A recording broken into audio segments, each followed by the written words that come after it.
Good morning, ladies and gentlemen.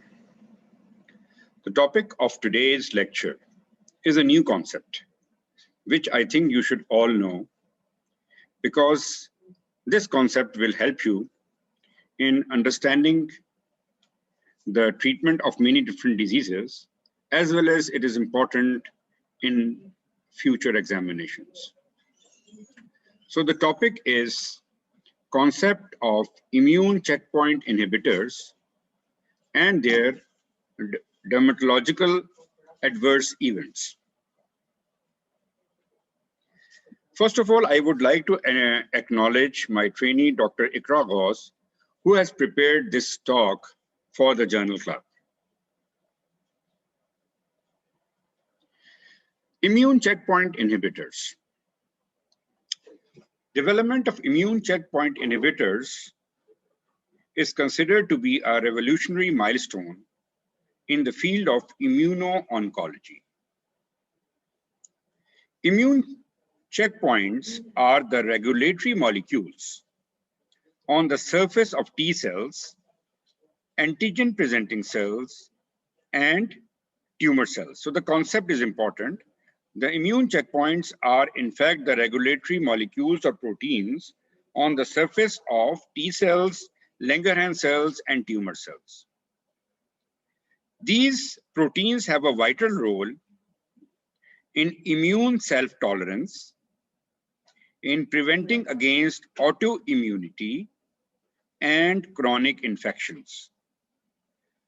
So we expect some disruption of these immune checkpoints in case of autoimmune diseases, in case of chronic infections. There are two kinds of immune checkpoint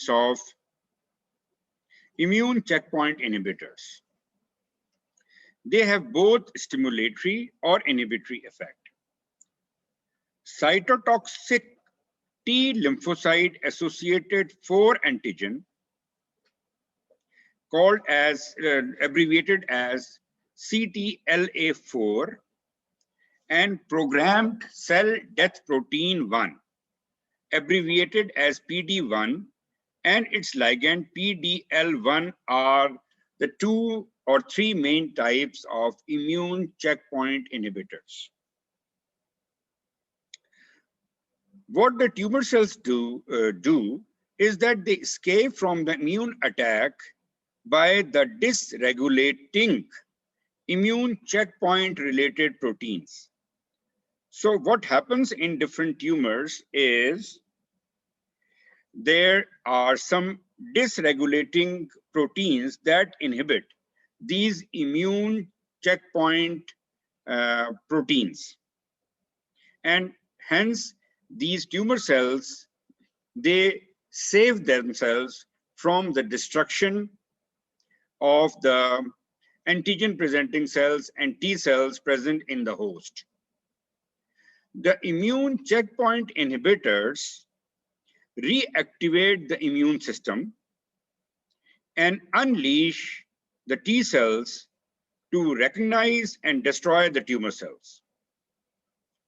So the concept is very interesting that the tumor cells have a tendency to dysregulate the immune checkpoints.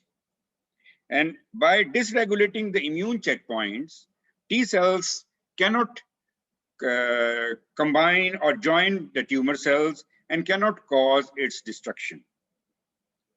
The immune checkpoint inhibitors inactivate this immune dysregulation and helps the T cells attach to these immune checkpoints and causes the damage to the tumor cells, which is the requirement in treatment of any sort of cancer.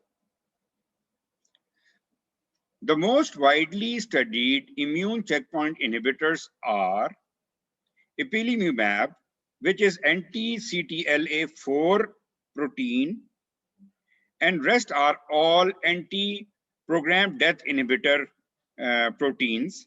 These are pembrolizumab, nivolumab, and avelumab.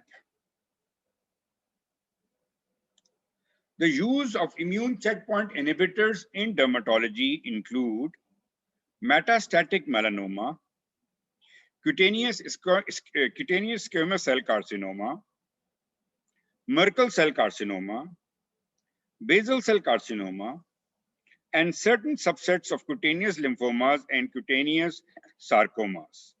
These treatments are still under trial.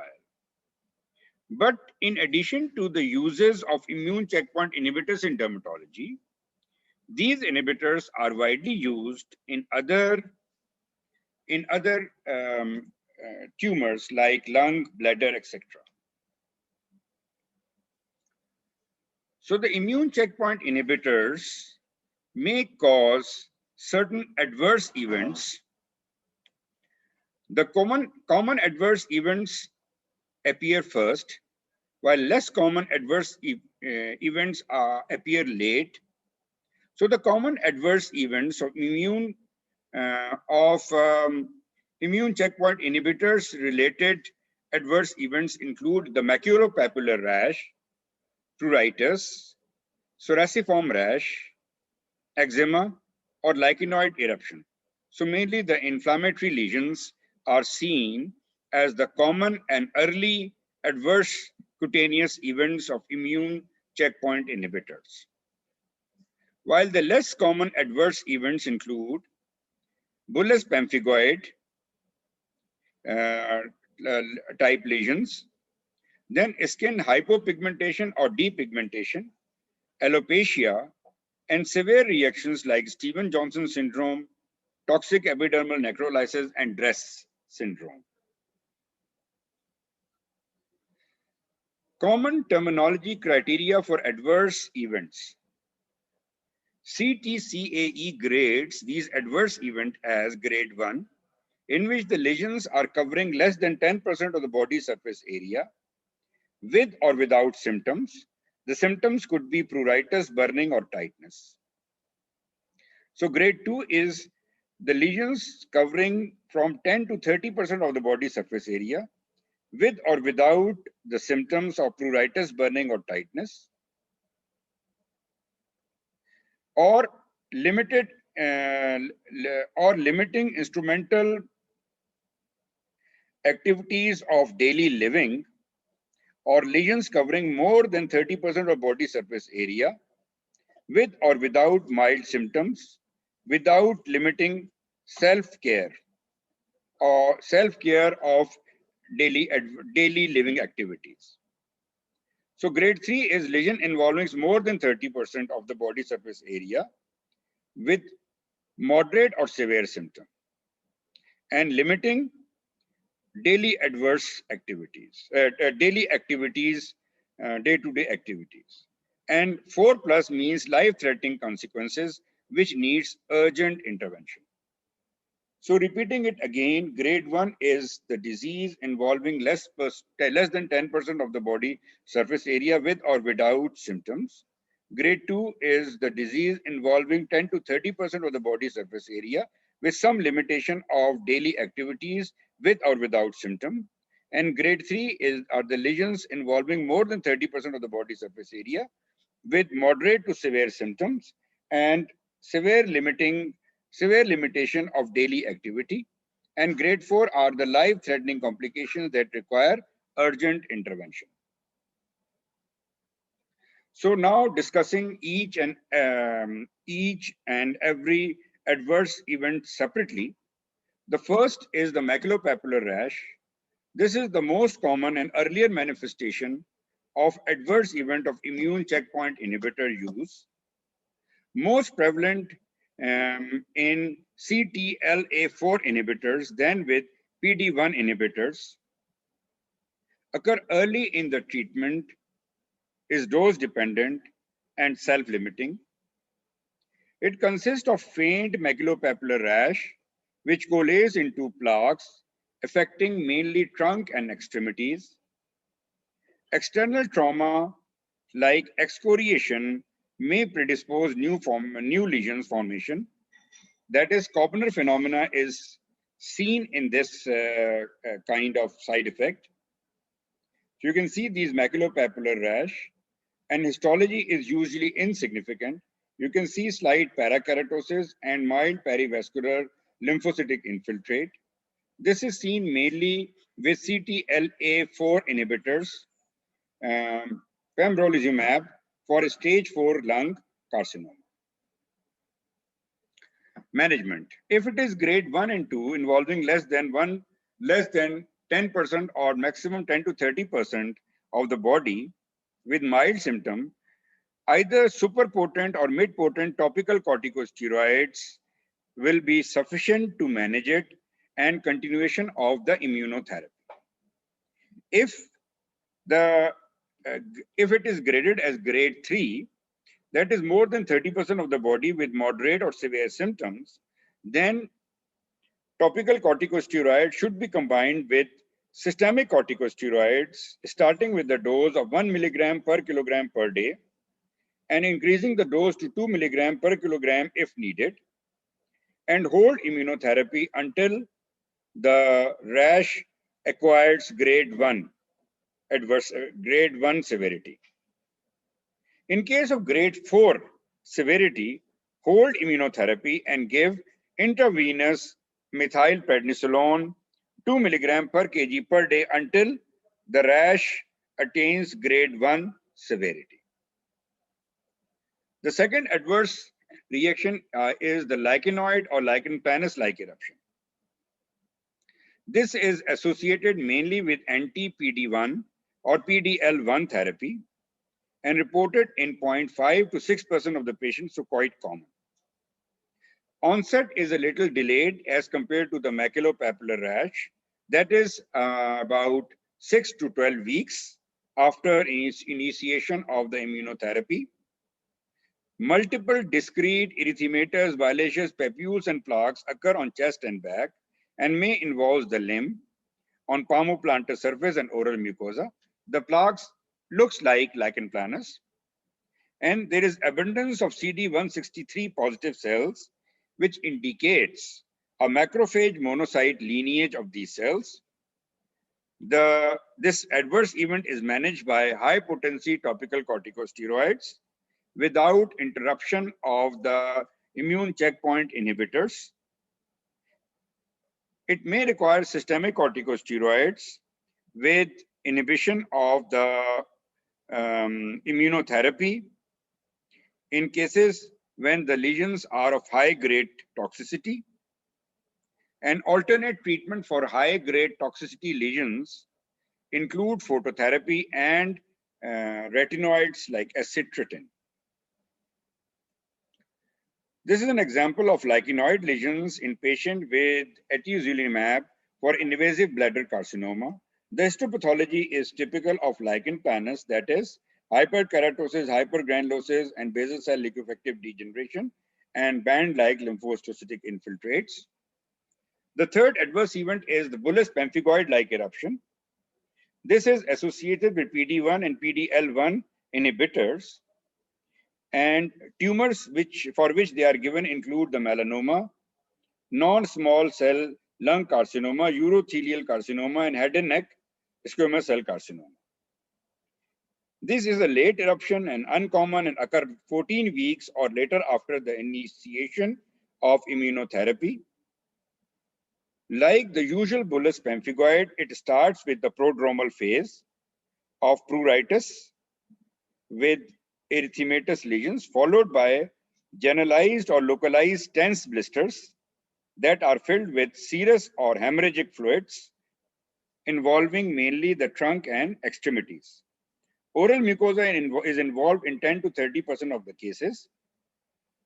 Serology, they're circulating antibodies against the basement membrane proteins, typical of bullous pemphigoid, that is bullous pemphigoid antigen 180 and 230. And then histopathology is subepidermal cleft with prominent eosinophilic infiltrate. DIF shows deposition of immunoglobulin IgG and C3 at dermoepidermal junction. And on salt split, this immunofluorescence is seen on the roof of the blister Indirect immunofluorescence will also demonstrate the circulating IgG antibodies.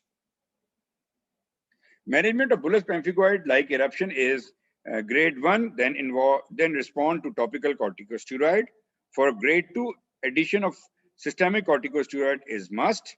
For grade 3 and 4, rituximab may be used and have a good result. In contrast to traditional drug-induced bullous pemphigoid, the immune checkpoint inhibitors related bullous pemphigoid may persist for several months after the discontinuation of the immunotherapy.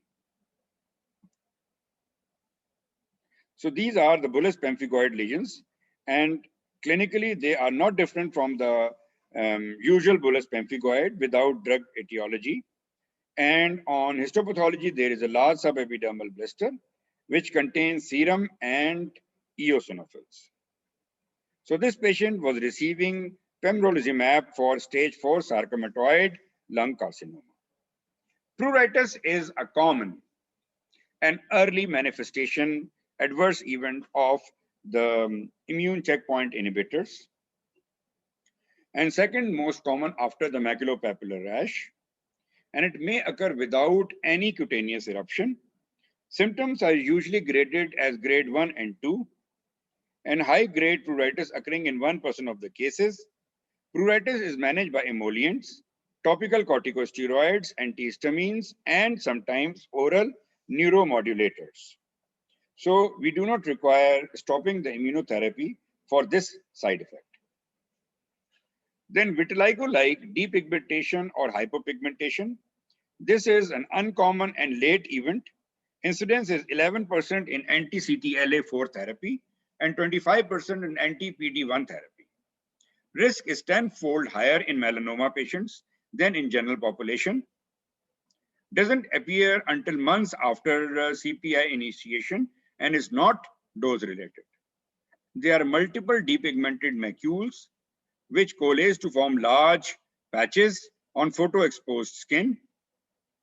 Doesn't resolve after immunotherapy cessation and doesn't require specific treatment aside from photoprotective measures and camouflaging to limit the psychological impact. So clinically, it would give the look of vitiligo, but there is a history of start of immunotherapy. Then Psoriasiform rash.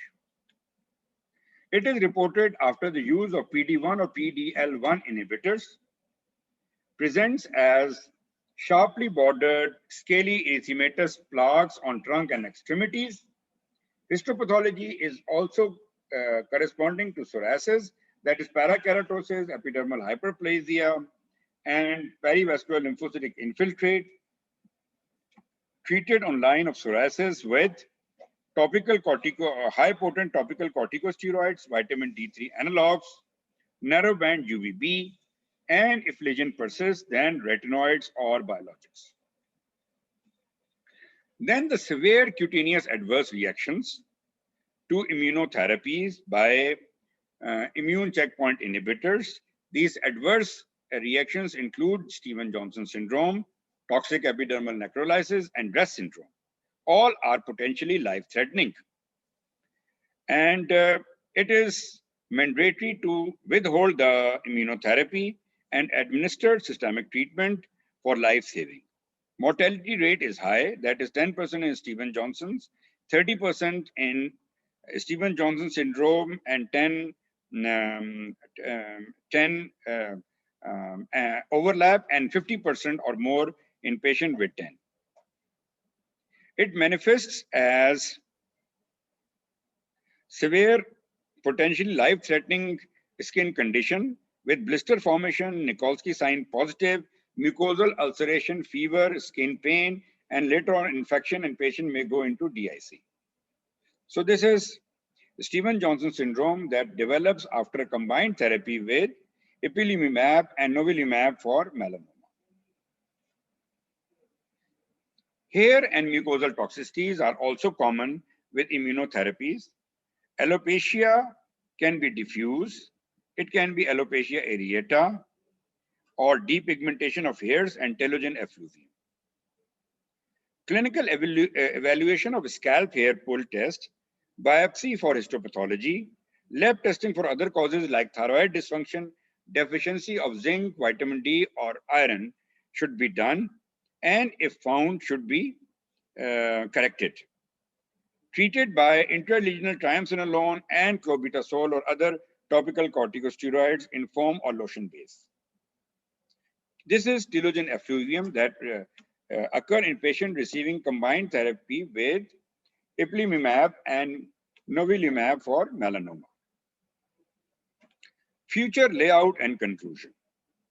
As immune checkpoint inhibitors has becoming the mainstay of cancer treatment, a better understanding of their adverse events is required for all the clinicians. Management of corticosteroid resistant